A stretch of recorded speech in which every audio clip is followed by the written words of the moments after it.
Todos fugiam ao olhar para o rosto dele, chamando-o de monstro. Mas naquela noite de Natal, o bilionário solitário foi surpreendido por uma bebê que não conhecia o medo. Em vez de chorar ao ver suas cicatrizes, a pequena filha da faxineira estendeu a mão, tocou seu rosto e disse o impossível. Aquele gesto inocente quebrou o gelo de anos, mas Henrique não imaginava que, ao acolher aquelas duas, estaria comprando uma guerra contra um inimigo poderoso que queria a criança morta. Antes de a história começar, comente de onde você está assistindo. Espero que goste desta história. Não se esqueça de se inscrever para acompanhar o final emocionante. Era a véspera de Natal e a mansão de Henrique Valadares brilhava como uma joia cravada no topo da colina mais exclusiva do Rio de Janeiro. Luzes douradas cascateavam pelas colunas de mármore, guirlandas de pinheiro importado adornavam os portões de ferro e uma árvore de 5 metros, decorada com cristais Swarovski, dominava o hall de entrada. Mas por dentro, a casa era um túmulo gelado. Henrique estava sentado na cabeceira da mesa de jantar, projetada para 20 pessoas.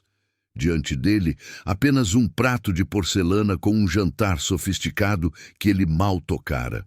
Ele encarava seu reflexo na taça de vinho tinto, evitando olhar para os espelhos da sala. Aos 32 anos, Henrique era dono de um império de tecnologia. Bilionário, inteligente e temido. Mas havia uma palavra que sempre o acompanhava, sussurrada em coquetéis e estampada em olhares de pena ou repulsa. Monstro. 3 anos antes, um acidente de lancha havia deformado o lado esquerdo de seu rosto. As cirurgias plásticas reconstruíram a função, mas a estética fora perdida para sempre. A pele repuxada e as cicatrizes profundas transformaram o rosto de um homem que já fora considerado o solteiro mais cobiçado do país, em algo que as pessoas evitavam encarar. Sua noiva, na época, uma modelo deslumbrante, o abandonara no hospital. Eu não consigo, Henrique. Eu olho para você e sinto medo.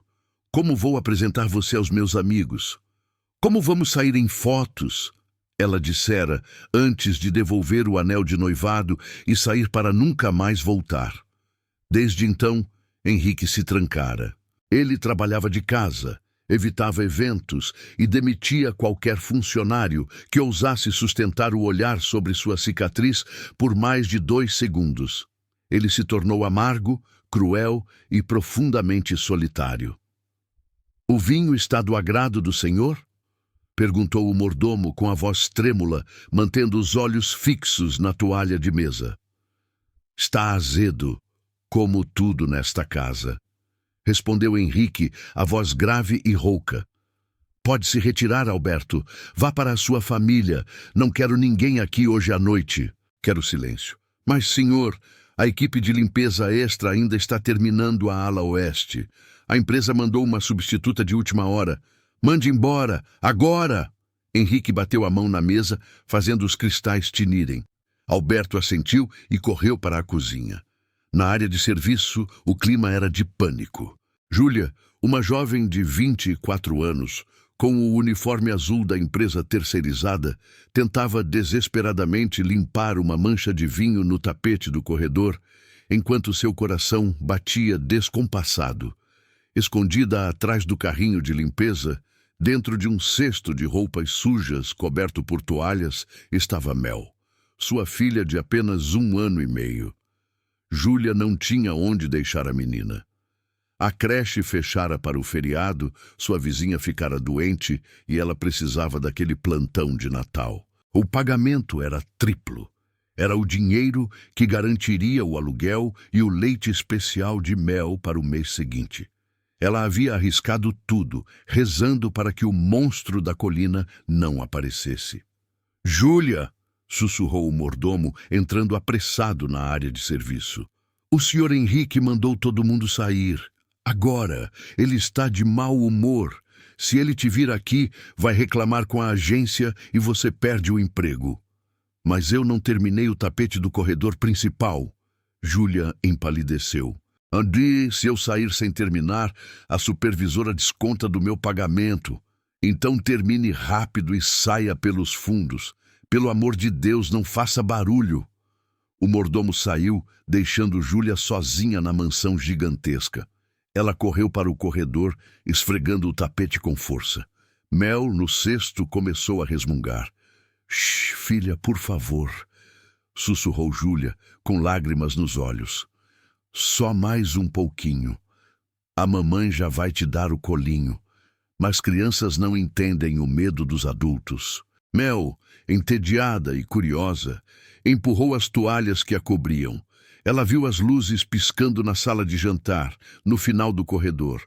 Luzes bonitas, coloridas.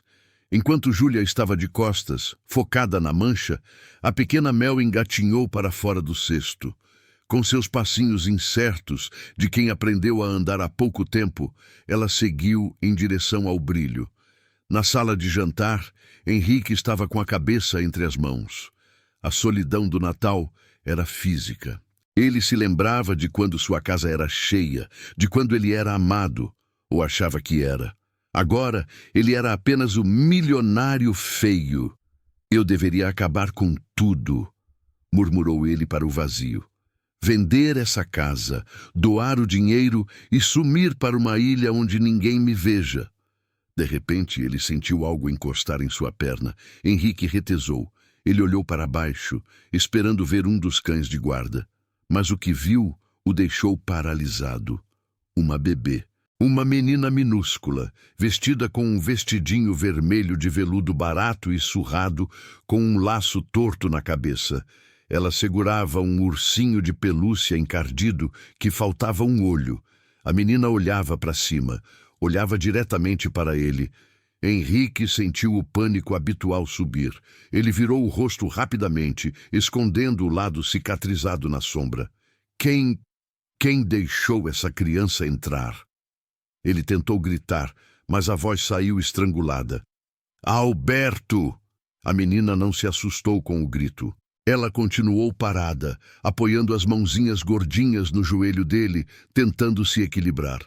Nesse momento, Júlia apareceu na porta da sala de jantar. Ao ver a cena, ela soltou um grito abafado e cobriu a boca com as mãos. O rosto dela perdeu toda a cor. Ah, meu Deus! Mel, não! Júlia correu, mas parou a 2 metros da mesa, tremendo. Perdão, senhor! Perdão! Eu não tinha com quem deixá-la. Eu vou levá-la agora mesmo. Por favor, não chame a polícia, não ligue para a agência. Henrique olhou para a faxineira aterrorizada. Ele viu o medo nos olhos dela. O mesmo medo que todos tinham. Tire-a daqui, rosnou Henrique, ainda virando o rosto. Tire essa criança daqui antes que ela comece a chorar ao olhar para mim. Vem, Mel! Júlia estendeu os braços, chorando. Mas Mel não obedeceu. E bebê, com a teimosia típica da idade, soltou o joelho de Henrique e deu a volta na cadeira. Ela se enfiou no espaço entre a mesa e o corpo do milionário, forçando-o a olhar para ela. Henrique não teve escolha. Ele virou o rosto. A luz do lustre iluminou suas cicatrizes, a pele repuxada, o olho esquerdo ligeiramente caído. Ele se preparou para o choro. Crianças sempre choravam. Elas eram honestas demais em seu pavor. Mas Mel não chorou. Ela arregalou os olhos grandes e castanhos. Ela inclinou a cabecinha para o lado, analisando aquele mapa de dor no rosto do homem. Então ela sorriu, um sorriso banguela, cheio de baba e alegria pura. Ela levantou o ursinho caolho, seu bem mais precioso, a única coisa que tinha no mundo, e o estendeu para Henrique. Pego, balbuciou ela. Henrique ficou estático. Ele olhou para o urso, depois para a menina. O que ela está fazendo? Perguntou ele atônito. Ela está oferecendo o urso Bira para o senhor, sussurrou Júlia, incrédula. Ela nunca solta esse urso, nem para mim. Henrique, com a mão trêmula, pegou o urso. A bebê riu e bateu palminhas. Então, ela esticou a mãozinha e tocou a cicatriz no rosto de Henrique. O toque era leve como uma pluma, quente e macio. Não havia nojo, não havia pena. Havia apenas curiosidade e carinho. E então ela falou. Não eram balbucios desconexos. Era uma frase. Uma frase que Mel nunca tinha dito antes. Uma frase que a médica disse que ela demoraria a formar por causa de um leve atraso na fala. Ela olhou nos olhos marejados do monstro e disse, com a clareza de um anjo, Dodói sarou. Papai bonito. O tempo parou. Papai bonito. Aquelas duas palavras atingiram Henrique com a força de um trem de carga. Dodói sarou. Ela via a cicatriz não como uma monstruosidade, mas como um dodói. Um machucado que precisava de beijo para sarar. E papai bonito. Henrique, o homem de ferro, o tirano dos negócios, sentiu uma represa se romper dentro de seu peito. As lágrimas, que ele segurara por 3 anos, explodiram. Ele começou a chorar. Um choro convulsivo, doloroso, de quem foi visto pela primeira vez em anos. A imagem daquele homem poderoso, desabando em lágrimas diante de uma bebê pobre que lhe oferecia um urso velho, era a cena mais triste e mais bela que Júlia já vira. Senhor, Júlia deu um passo à frente, sem saber se devia consolar ou fugir. Henrique olhou para ela com o rosto molhado e o urso apertado contra o peito. Qual o nome dela? Ele perguntou, a voz falhando. Mel, senhor. Melissa. Mel. Henrique olhou para a menina, que agora tentava escalar o colo dele para limpar as lágrimas dele com seus dedinhos sujos de biscoito. Ela disse que eu sou bonito, sussurrou Henrique, como se tentasse convencer a si mesmo. Ninguém diz isso. Crianças veem a alma, senhor, disse Júlia, com uma coragem que não sabia que tinha. Elas não ligam para a casca. Henrique respirou fundo, tentando se recompor. Ele olhou para Júlia. Viu o uniforme gasto, as mãos calejadas, o cansaço profundo de uma mãe solo que trabalha na véspera de Natal. Por que você a trouxe? Perguntou ele, mas o tom não era mais de raiva, era de curiosidade. O pai dela... Ele nos abandonou quando ela nasceu. Disse que não queria fardo. Eu não tenho ninguém, senhor, e precisava do dinheiro do plantão. Eu ia ser despejada semana que vem se não trabalhasse hoje. Henrique olhou para Mel novamente, abandonada pelo pai, assim como ele fora abandonado pela noiva. 2 rejeições que se encontraram numa noite de Natal. Você ia ser despejada? Repetiu ele. Ia, senhor. Mas não se preocupe, eu vou pegar a Mel e vamos embora. Não quero incomodar mais. Júlia estendeu os braços para pegar a filha. Não, disse Henrique. Júlia congelou. O senhor vai chamar a polícia? Não. Henrique levantou-se da cadeira, segurando Mel firmemente em seu braço esquerdo, o lado do coração. A menina aninhou a cabeça no ombro dele, como se ele fosse o lugar mais seguro do mundo. Alberto mandou você embora? Perguntou Henrique. Sim, senhor, pois o Alberto estava errado. Henrique olhou para a mesa farta e intocada. Você já jantou, Júlia? Não, senhor. Eu trouxe uma marmita, mas... Esqueça a marmita. Sente-se. O quê? Eu não posso. Eu sou a faxineira. Hoje não. Hoje você é a mãe da única pessoa que teve coragem de me tocar em 3 anos. Henrique puxou uma cadeira de veludo ao seu lado. Sente-se. Vamos cear. Eu, você e a Mel. Júlia sentou-se, atordoada. Henrique serviu o prato dela com as iguarias, que custavam mais do que ela ganhava em 1 ano. Mel ria no colo dele, brincando com a gravata de seda italiana. Parecia o início de um conto de fadas. Mas Henrique não sabia que aquele momento de bondade desencadearia uma série de eventos perigosos. Porque o pai de Mel não era um simples desconhecido que sumiu. Ele estava procurando por elas. E a foto que um paparazzo escondido nos arbustos do jardim tirou naquele exato momento, a foto do milionário monstro segurando uma bebê misteriosa na janela, estamparia a capa de todos os jornais na manhã seguinte com a manchete: o monstro e a herdeira secreta. Bilionário aparece com suposta filha e choca a sociedade. Aquela foto traria o passado de Júlia de volta, armado e perigoso, direto para o portão da mansão Valadares. Você tem certeza que não quer mais nada? Perguntou Henrique, observando Mel adormecida em seu colo, com a bochecha encostada na lapela do terno caro, manchando a seda de baba. Júlia, sentada do outro lado da mesa de jantar, ainda parecia não acreditar que aquilo era real. O senhor já fez demais, senhor Henrique. Nós comemos como rainhas. Eu nem sei como agradecer, mas preciso ir. O último ônibus passa à 00:30. Henrique olhou para o relógio de pulso e depois para a janela, onde a tempestade de verão desabava com força. Esqueça o ônibus. Olhe essa chuva. E olhe para ela. Ele indicou a bebê dormindo. Se você sair agora, ela vai pegar uma friagem. Vocês ficam aqui.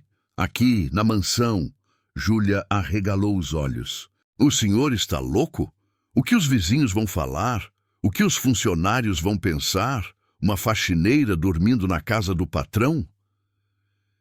Eu demiti todos os funcionários que ousaram pensar qualquer coisa sobre mim, Júlia. E sobre os vizinhos, eu não dou a mínima. Henrique levantou-se com cuidado para não acordar a menina. O quarto de hóspedes da ala leste está pronto. Tem aquecedor e berço. Era para os filhos da minha irmã que nunca vêm me visitar.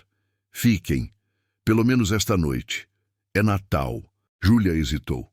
O medo de ficar naquela casa imensa com um homem que todos chamavam de monstro lutava contra o instinto de proteger a filha da chuva e da longa viagem até a periferia. Mas ao ver o cuidado com que Henrique segurava Mel, o medo perdeu. Só esta noite, concordou ela. A noite passou tranquila, mas o amanhecer trouxe o caos. Henrique acordou com batidas frenéticas na porta de seu quarto. Era Alberto, o mordomo, que voltara mais cedo do feriado. Senhor, Henrique, pelo amor de Deus, abra, é urgente. Henrique abriu a porta, vestindo um roupão de seda, ainda sonolento.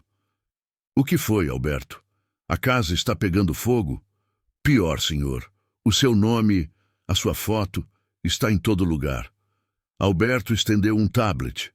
Na tela, a página principal do maior portal de notícias do país exibia uma foto granulada, mas nítida o suficiente.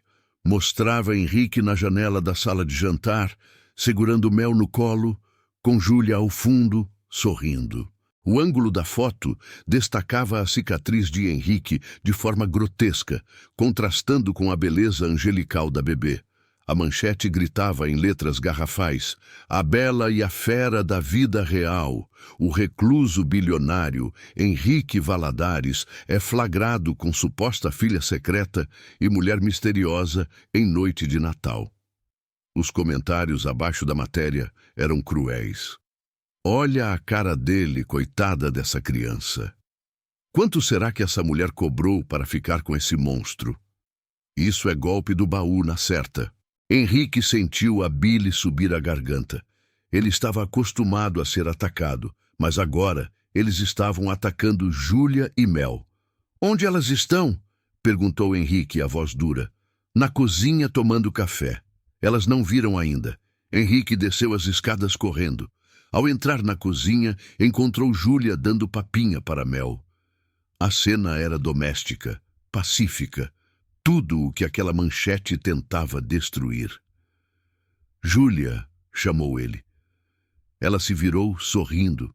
O sorriso dela morreu ao ver a expressão dele. O que houve, senhor? O senhor se arrependeu? Quer que a gente vá embora agora?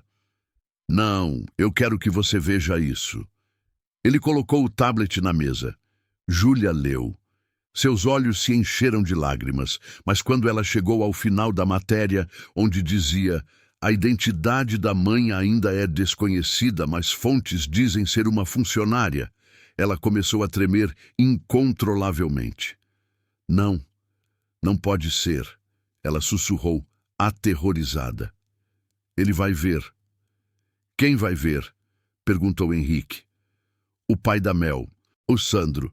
Você disse que ele abandonou vocês, que não queria saber da menina. Ele não queria saber de uma boca a mais para alimentar na favela. Júlia gritou desesperada, pegando Mel no colo como se quisesse protegê-la. O Sandro é perigoso, Sr. Henrique. Ele deve dinheiro para agiotas. Ele vive de golpes. Se ele vir essa foto, se ele achar que eu estou com um bilionário, ele vai vir atrás de nós. Ele vai achar que eu estou rica. Henrique percebeu a gravidade da situação. Ele não tinha apenas exposto sua feiura ao mundo, ele havia colocado um alvo nas costas daquelas duas. Ninguém entra aqui, Júlia. Meus seguranças são armados. Os muros têm 4 metros. Vocês estão seguras. O senhor não conhece o Sandro.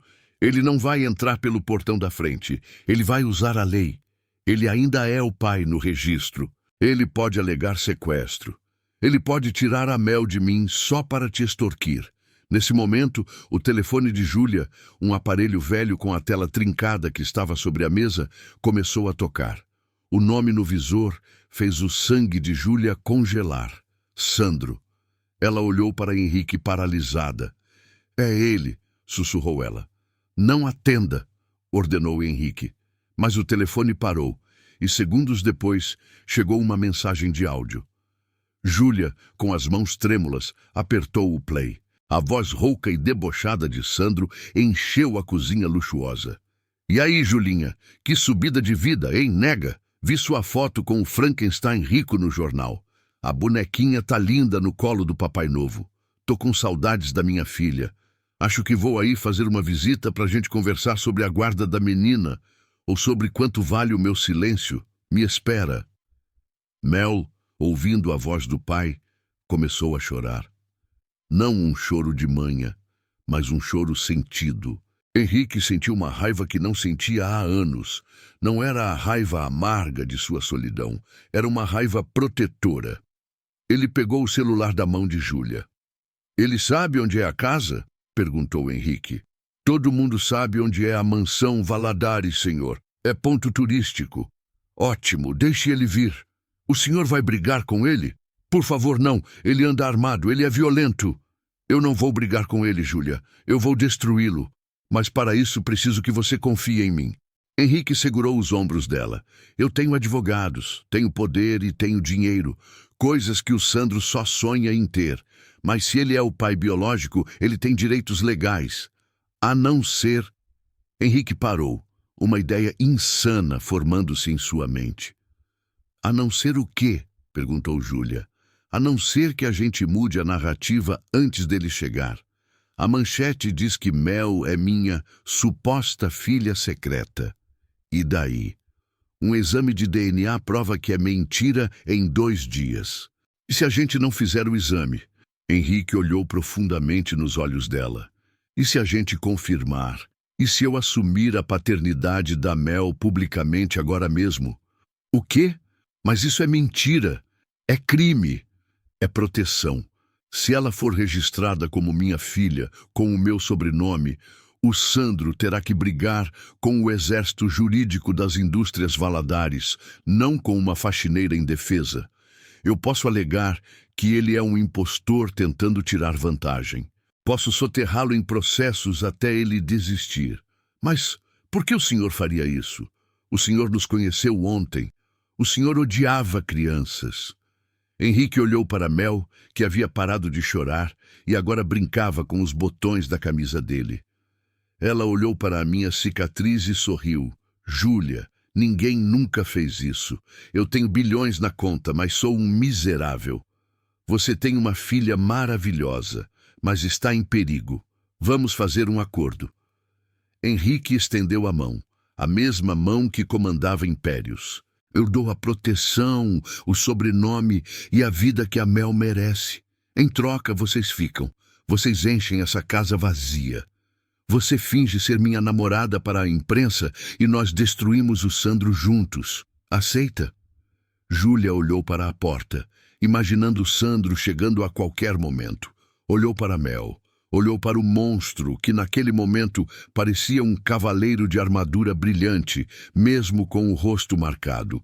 A campainha do portão principal tocou, insistente. Alberto entrou na cozinha, pálido. Senhor, tem um homem no portão. Ele diz que é o pai da criança e que chamou a polícia. Ele está gritando para as câmeras de TV que estão lá fora. Ele diz que o senhor sequestrou a mulher e a filha dele. O tempo havia acabado. Henrique olhou para Júlia. Então, Júlia, ele está lá fora. O que você decide?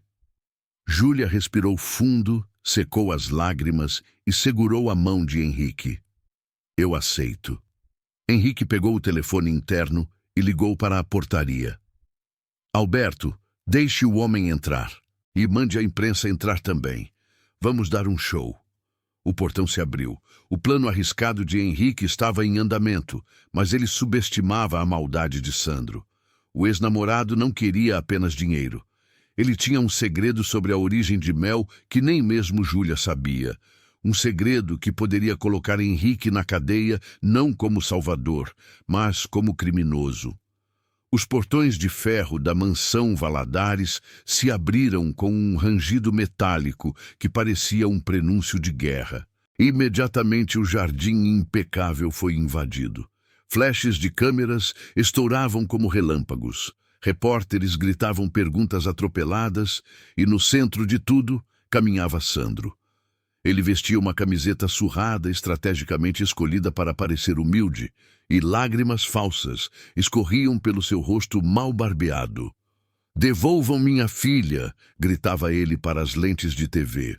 "Aquele monstro rico sequestrou minha mulher e minha bebê. Ele acha que pode comprar tudo, até pessoas." Na porta principal da mansão, Henrique assistia a tudo pelo monitor de segurança, segurando a mão gelada de Júlia. "Ele é bom ator", murmurou Henrique com nojo. "Está jogando o público contra nós. Se eu não agir agora, serei linchado moralmente antes do jantar." "O senhor vai lá fora?" Júlia tremia, apertando Mel contra o peito. "Eles vão ver o seu rosto. Vão te chamar de monstro." Henrique virou-se para ela. Pela primeira vez em 3 anos, ele não tentou esconder o lado esquerdo da face. "Deixe que chamem. Hoje, eu não sou o monstro, sou o pai. E um pai enfrenta qualquer coisa." Ele ajeitou a gravata. "Júlia, atue. A sua vida e a da Mel dependem da sua performance agora. Sorria como se me amasse." Henrique abriu a porta dupla de carvalho maciço e saiu para a varanda iluminada. O silêncio caiu sobre a multidão de repórteres. A visão de Henrique era impactante. Alto, imponente em seu terno sob medida, com as cicatrizes expostas sob a luz dos holofotes. Ele não baixou a cabeça. Ao seu lado, Júlia tentava controlar o pânico, e Mel, assustada com as luzes, escondeu o rosto no pescoço de Henrique, que a pegou no colo com naturalidade. "Assassino, sequestrador!" gritou Sandro, tentando avançar, mas sendo barrado pelos seguranças particulares de Henrique. "Solta a minha filha, seu deformado!" Henrique levantou uma mão, pedindo silêncio. A autoridade natural dele fez os repórteres calarem a boca. "Boa noite a todos!" A voz de Henrique ecoou, grave e firme. "Lamento que o meu Natal em família tenha se tornado esse circo. Mas já que estão aqui, vamos esclarecer os fatos." Ele caminhou até a beira da escada, olhando Sandro de cima. "Não houve sequestro. Júlia e Mel estão aqui porque esta é a casa delas." "Mentira!" berrou Sandro. "A Júlia é faxineira. Ela limpa chão. Você está pagando ela para fingir." "Júlia é minha companheira", mentiu Henrique sem piscar, passando o braço pela cintura dela e puxando-a para perto. O gesto foi possessivo e protetor. "Nós mantivemos nosso relacionamento em segredo para proteger a privacidade da nossa filha.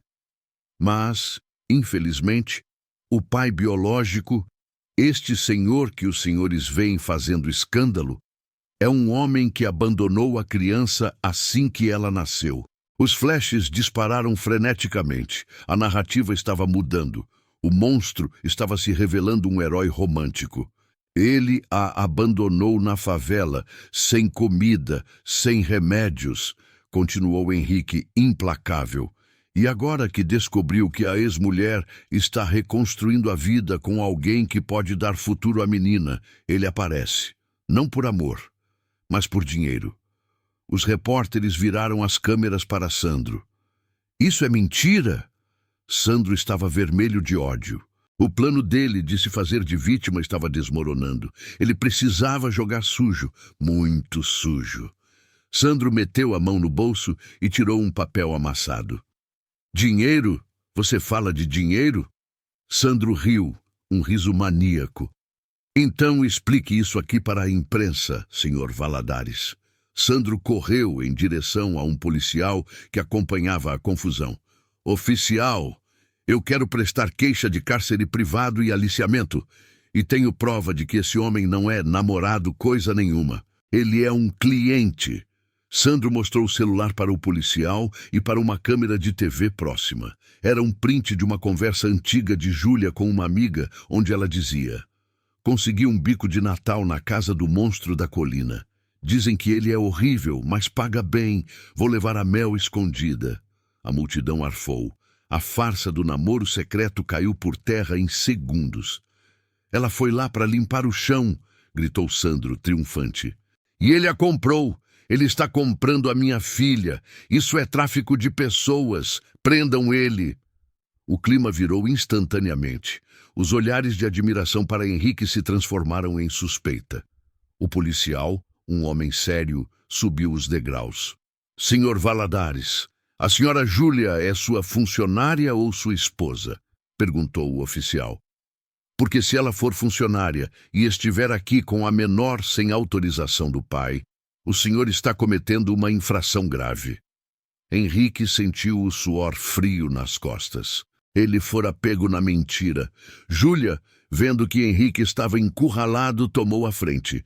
Eu estou aqui porque quero, gritou ela com a voz embargada. O Sandro me batia, ele nunca quis a Mel. Prove, desafiou Sandro. Cadê o boletim de ocorrência? Cadê a medida protetiva? Não tem, né? Porque você é sonsa.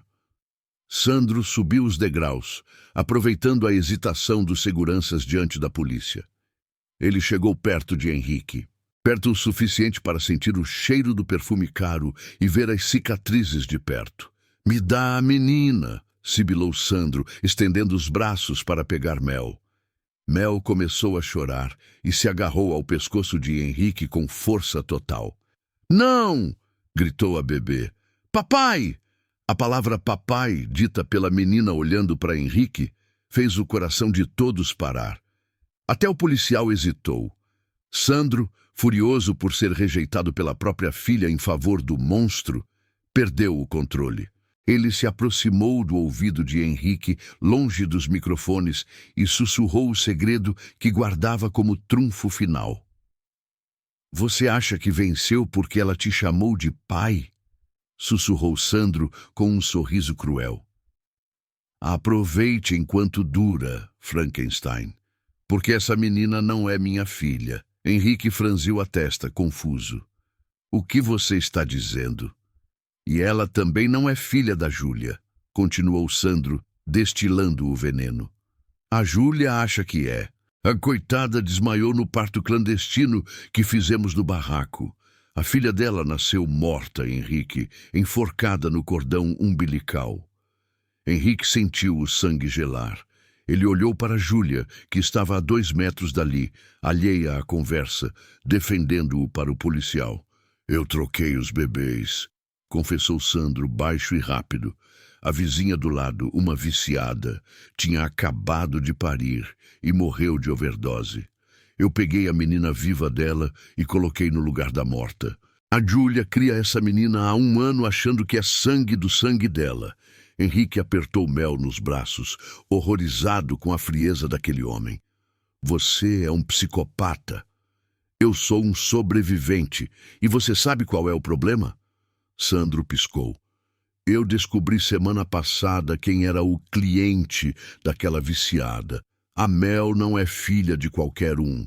O pai biológico dela é um senador da República, um homem poderoso que está procurando a filha bastarda, desaparecida há meses. Sandro recuou um passo, sorrindo para as câmeras, voltando ao personagem de pai sofredor, mas mantendo o olhar fixo em Henrique. Se você ficar com essa menina, Henrique, eu vou à polícia e conto a verdade. Vou dizer que você e a Júlia sabiam de tudo, que vocês roubaram a filha do senador. Você vai ser preso por sequestro e a Júlia... a Júlia vai para o hospício quando descobrir que ninou uma estranha e enterrou a filha verdadeira como indigente. Henrique estava paralisado. Ele olhou para Mel. A menina inocente em seu colo era uma bomba relógio. E Júlia? Se Júlia soubesse que sua filha verdadeira estava morta, ela não sobreviveria. Então, Sandro falou alto para que todos ouvissem. Vamos negociar, Sr. Valadares? Ou o senhor prefere que eu conte toda a verdade para o delegado agora mesmo? Henrique estava encurralado. Se ele entregasse Mel, Sandro a venderia ou a usaria para extorquir o senador. Se ele ficasse com Mel, Sandro destruiria Júlia com a verdade e colocaria Henrique na cadeia. O monstro olhou para a multidão. Ele precisava de uma saída, e rápido. Oficial, disse Henrique com uma calma que não sentia. Este homem quer dinheiro. Vamos resolver isso no meu escritório, sem imprensa. Não! Gritou Júlia. Não dê nada a ele. Confie em mim, Júlia, disse Henrique, sem olhar para ela, com medo de que seus olhos revelassem o horror que acabara de ouvir. Entre com a Mel. Agora! Júlia obedeceu, chorando, pegando Mel dos braços dele. Henrique ficou sozinho na varanda com Sandro. Você venceu o round, Sandro, disse Henrique baixo. Entre. Vamos discutir o preço do seu silêncio, mas saiba de uma coisa. Se você contar para a Júlia sobre a troca dos bebês, eu mato você. E eu tenho dinheiro para fazer parecer um acidente. Sandro engoliu em seco, mas sorriu. Ele tinha o bilionário na mão. O portão se fechou para a imprensa. Mas dentro da mansão, o pesadelo estava apenas começando. Henrique agora tinha um segredo terrível para guardar. Uma família baseada em uma mentira mortal e um inimigo que dormia com a verdade no bolso. A porta do escritório de Henrique se fechou, abafando o som da chuva lá fora, mas não a tensão sufocante lá dentro. Sandro caminhava pela sala como se já fosse o dono, passando a mão pelos livros raros e servindo-se de uma dose generosa do uísque mais caro da estante. Bela toca, monstro, zombou Sandro jogando-se na poltrona de couro. Acho que vou gostar de passar uns dias aqui. Você não vai passar dias aqui, respondeu Henrique, mantendo a distância, os punhos cerrados nos bolsos para esconder o tremor de raiva. Fale o seu preço. Direto ao ponto. Gosto disso. Sandro girou o copo. A situação é a seguinte. Eu tenho a bomba atômica. Se eu abrir a boca, a Júlia descobre que a filha morreu e se mata de desgosto. Você vai preso por sequestro da neta do senador. E o senador... o senador Bittencourt não é conhecido pela piedade. Ele vai varrer vocês do mapa para recuperar a herdeira bastarda e abafar o escândalo. Henrique conhecia o senador Bittencourt, um homem poderoso, dono de metade do estado, com conexões que iam do submundo à presidência. Se Mel fosse realmente filha dele, fruto de um caso com uma viciada, Bittencourt faria qualquer coisa para tê-la, ou para sumir com ela, dependendo da conveniência política. Quanto? Repetiu Henrique. 10 milhões. Sandro sorriu, mostrando os dentes amarelados. E um helicóptero para me tirar do país. 10 milhões é troco para mim, Sandro. Mas os bancos estão fechados. É feriado. Eu espero. Sandro colocou os pés sujos de lama em cima da mesa de mogno. Vou ficar no quarto de hóspedes, comida e roupa lavada.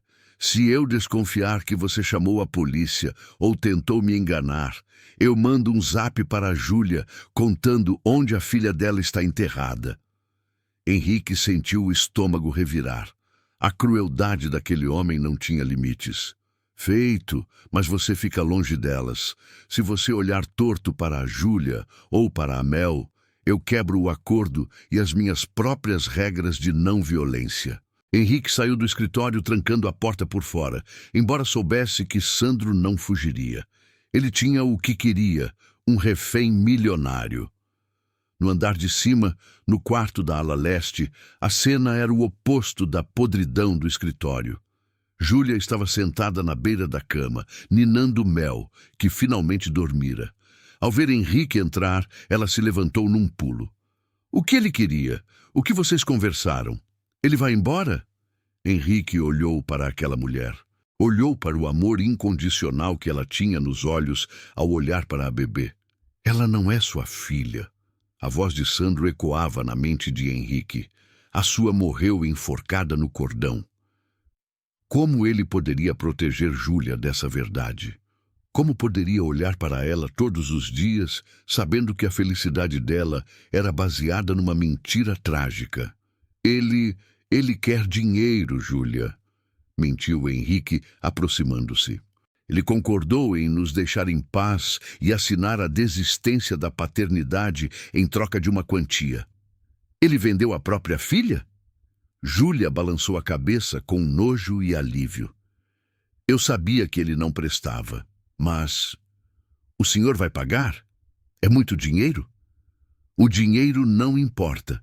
O que importa é que vocês estão seguras. Henrique estendeu a mão e tocou o rosto de Júlia. Ela fechou os olhos ao toque, e Henrique sentiu uma pontada no peito. Ele estava se apaixonando por uma mulher que ele estava enganando para proteger. Fique aqui, sussurrou ele. Tranque a porta. Não abra para ninguém, nem para o Alberto. Só para mim. Henrique saiu do quarto e foi para sua central de segurança no subsolo. Ele precisava verificar a história de Sandro. Ele não pagaria 1 centavo sem ter certeza. Sentado diante de 3 monitores, Henrique acessou bancos de dados que o dinheiro comum não comprava. Ele buscou pelos registros de nascimento na comunidade onde Júlia morava, na data do nascimento de Mel. Lá estava, um relatório policial abafado. Morte de recém-nascido em parto domiciliar. Mãe, Júlia Santos. E outro registro na casa ao lado. Morte de mulher por overdose. Bebê desaparecida. Sandro dissera a verdade. Henrique digitou o nome do senador Bittencourt. Cruzou dados de movimentação do político naquela época. O senador tinha uma amante na região. Havia boatos de uma gravidez escondida. Era tudo real. Mel era uma bomba relógio genética. De repente, um alerta sonoro disparou no sistema de segurança da mansão. Acesso não autorizado à rede Wi-Fi. Dispositivo celular de Sandro. Henrique franziu a testa. Sandro estava enviando mensagens. Henrique invadiu o sinal. Ele esperava ver mensagens para agiotas ou amigos de bar, mas o que ele leu fez seu sangue gelar. A mensagem de Sandro não era para um amigo. Era para um número privado, codificado. Sandro, a mercadoria está aqui na mansão do Valadares. O monstro está comprando meu silêncio, mas eu prefiro a recompensa oficial. 10 milhões é pouco. Se o senador pagar 20, eu abro o portão agora. Henrique socou a mesa. Aquele miserável, rosnou ele. Sandro estava fazendo um leilão. Ele estava vendendo Mel para o senador e chantageando Henrique ao mesmo tempo. E o pior, a resposta no celular de Sandro chegou segundos depois. Desconhecido. Estamos a caminho. Mantenha o portão destravado, sem testemunhas. Sem testemunhas. Isso significava que eles matariam todos. Henrique, Júlia e Sandro, que era burro demais para perceber que seria a primeira queima de arquivo. Henrique olhou para as câmeras de segurança externas. 3 SUVs pretos, sem placas, subiam a colina da mansão em alta velocidade. Eles não eram a polícia, eram a equipe de limpeza do senador. Mercenários pagos para resolver problemas. Henrique não tinha tempo. Ele não podia chamar a polícia. O senador controlava a polícia. Ele estava sozinho. Ele correu para o armário de armas, uma relíquia do antigo dono da casa que ele nunca pensou que usaria. Pegou uma espingarda de caça e munição. Subiu as escadas correndo, ignorando a dor na perna. Ao chegar ao corredor do quarto de hóspedes onde Sandro estava, viu a porta aberta. Sandro não estava lá. Henrique olhou para o monitor do corredor. Sandro estava indo para a cozinha em direção ao painel de controle do portão principal. Henrique correu para o quarto de Júlia. Henrique! Júlia assustou-se ao vê-lo armado. O que está acontecendo? Eles estão vindo, disse Henrique ofegante. Pegue a Mel, agora! Quem? O Sandro. Pior. Homens maus. Muito maus. Vamos para o quarto do pânico. Ele arrastou Júlia e a bebê pelo corredor. Mas quando chegaram ao topo da escadaria principal, ouviram o som do portão eletrônico se abrindo lá embaixo. Sandro estava no hall de entrada, sorrindo para a porta que se abria. Podem entrar, gritou Sandro para a noite chuvosa. A menina está lá em cima. As luzes dos faróis dos SUVs invadiram a sala, cegando Sandro. Sandro, seu idiota, saia daí, gritou Henrique do topo da escada. Sandro olhou para cima e riu. Perdeu, monstro. O senador paga melhor. Mas o sorriso de Sandro desapareceu quando o primeiro homem desceu do carro. Ele não trazia uma maleta de dinheiro. Ele trazia um fuzil com silenciador. Psh! Um som seco, abafado. Sandro caiu para trás, com um buraco no peito, antes mesmo de entender que traidores não recebem aposentadoria. Júlia gritou. Corre! Berrou Henrique, empurrando Júlia para o corredor dos fundos. Os mercenários invadiram o hall, passando pelo corpo de Sandro como se fosse um tapete. Varram a casa, ordenou o líder, um homem com sotaque estrangeiro. O senador quer a criança viva. O resto, apaguem. Henrique trancou a porta blindada do corredor que separava a ala dos quartos. Ele sabia que aquilo só atrasaria os invasores por alguns minutos. Ele olhou para Júlia, que estava encolhida no chão, cobrindo a boca de Mel para ela não chorar. Henrique, ele matou o Sandro. Júlia soluçava em choque. Por que eles querem a minha filha? O que a Mel tem a ver com isso? Henrique ajoelhou-se na frente dela. Era a hora da verdade, ou pelo menos de parte dela. Eles não querem a Mel por sua causa, Júlia. Eles a querem porque ela é a prova de um erro de um homem poderoso. Eu não entendo. Não precisa entender agora. Só precisa confiar. Henrique tocou a cicatriz em seu próprio rosto. O mundo me chama de monstro, Júlia. E hoje eu vou ter que ser um para tirar vocês daqui vivas. Henrique abriu uma passagem secreta na parede, atrás de uma tapeçaria antiga. Era um duto de serviço que levava à garagem subterrânea, onde ele guardava seus carros esportivos. Desça. Entre no carro preto blindado. A chave está no contato. Trave as portas e não abra para ninguém, nem para mim. E você? Júlia segurou a mão dele. Você não vem? Eu preciso distraí-los. Se eles virem o carro saindo, vão atrás de vocês com tudo o que tem. Eu vou fazer barulho aqui em cima. Não! Júlia largou Mel no chão e abraçou Henrique. Eu não vou te deixar. Você disse que éramos uma família. É por isso que eu vou ficar. Henrique beijou a testa dela, um beijo rápido e desesperado. Vá. Salve a nossa filha. Ele empurrou Júlia para o duto e fechou a passagem. Henrique ficou sozinho no corredor escuro. Ele ouviu a porta blindada começando a ceder sob os golpes de uma marreta. Ele levantou a espingarda. O milionário rejeitado não existia mais. Ali estava apenas um pai defendendo sua cria. A porta estourou. Henrique puxou o gatilho. Mas ele não sabia que o senador Bittencourt, temendo a incompetência de seus homens, havia enviado uma segunda equipe. E essa equipe não estava entrando pela porta da frente. Eles já estavam dentro da garagem esperando por Júlia. O ar na garagem subterrânea era gelado e cheirava a óleo e pneu queimado. Júlia correu com Mel nos braços em direção ao carro blindado preto que Henrique indicara. Mas antes que ela pudesse tocar a maçaneta, luzes fortes se acenderam no fundo da garagem. 2 homens de terno saíram das sombras, bloqueando a rampa de saída.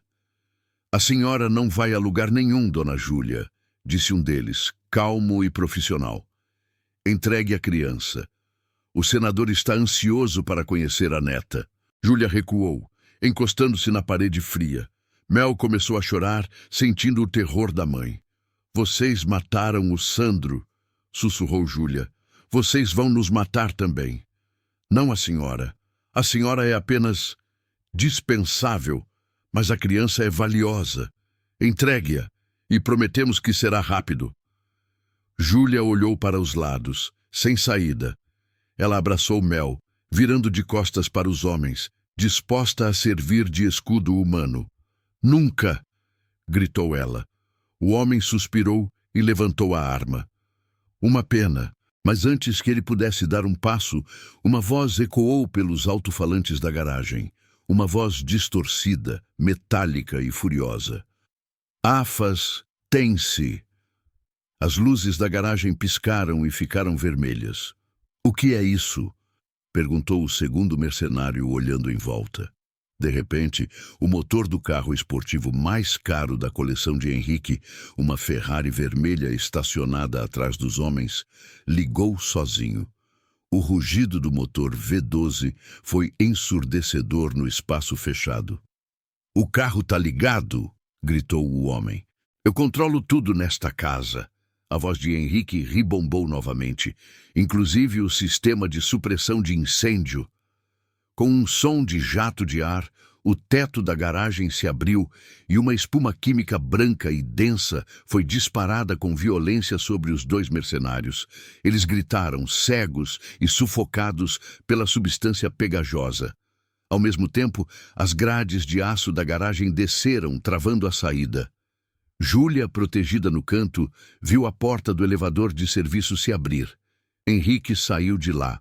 Ele mancava. Havia sangue em sua camisa branca, mas ele segurava o controle remoto da casa como se fosse uma espada. "Entre no carro blindado, Júlia! Agora!" gritou ele. Henrique correu até ela, ignorando a dor. Ele a empurrou para dentro do veículo seguro e pulou para o banco do motorista. "E eles?" perguntou Júlia, apontando para os homens que se debatiam na espuma. "Eles vão ficar aí até a Polícia Federal chegar." "Polícia? Mas você disse que eles controlam a polícia. Eles controlam a polícia local." Henrique ligou o carro e olhou para ela pelo retrovisor. "Mas eles não controlam a internet." Henrique apontou para o painel do carro, onde um tablet mostrava uma transmissão ao vivo. "Enquanto eu segurava a primeira equipe lá em cima, eu transmiti tudo. O áudio do Sandro confessando o plano do senador, a invasão, os tiros, está ao vivo para 3 milhões de pessoas agora.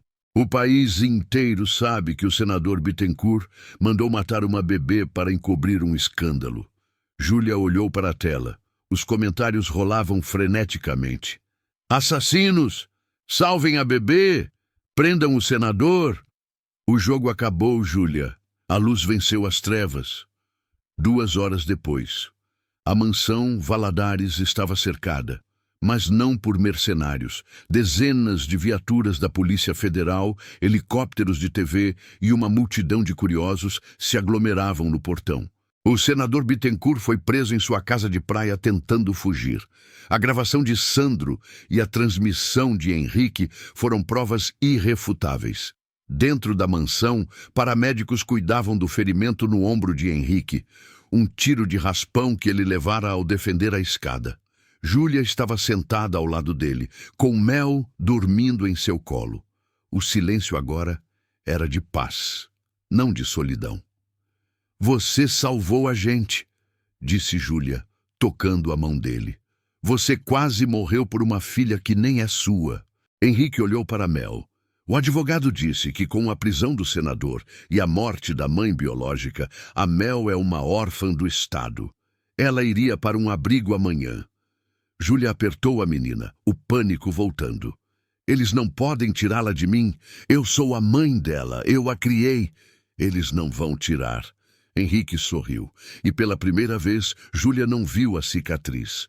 Viu apenas o homem. Eu já entrei com o pedido de adoção unilateral.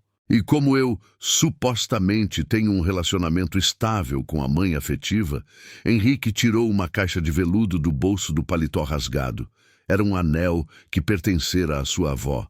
Eu sei que é loucura, Júlia. Nós nos conhecemos ontem.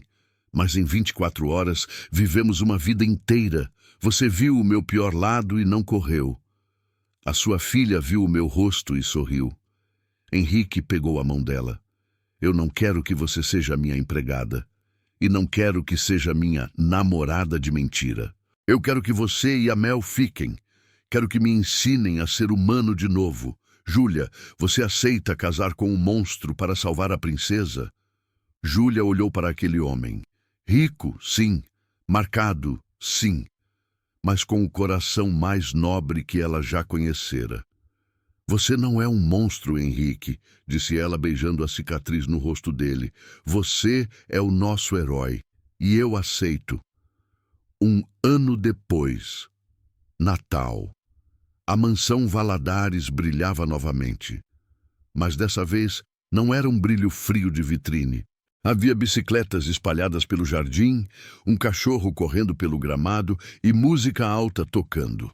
A sala de jantar estava cheia, não de gente rica e esnobe, mas dos novos amigos de Henrique, funcionários da empresa, vizinhos e até a antiga supervisora de Júlia, que agora trabalhava como governanta da casa.